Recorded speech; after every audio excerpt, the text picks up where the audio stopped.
అందరికీ నమస్తే. VTV voice worthy political ఛానల్‌కు స్వాగతం.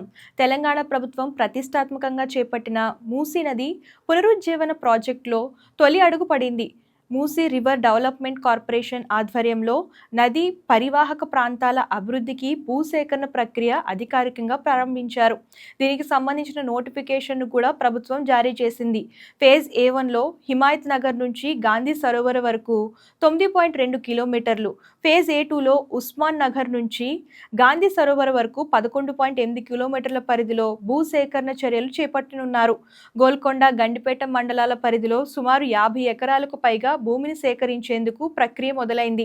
మొత్తం గండిపేట నుంచి గౌరెల్లి వరకు 55 కిలోమీటర్ల పరిధిలో మూసీ అభివృద్ధి జరగనుంది. సో ఇంతకీ మన హైదరాబాద్లో మూసీ అభివృద్ధి జరగడం మీకు ఎట్లా అనిపిస్తుందో కామెంట్ రూపంలో తెలియజేయండి. దీనికి సంబంధించిన భూసేకరణ ప్రక్రియ కూడా స్టార్ట్ అయింది. అండ్ దీని గురించి మీకు ఏమనిపిస్తుందో కామెంట్స్ చేసేయండి. అండ్ ఇలాంటి లేటెస్ట్ న్యూస్ కోసం ఛానల్ ఫాలో అవ్వడం, సబ్స్క్రైబ్ చేయడం మర్చిపోకండి.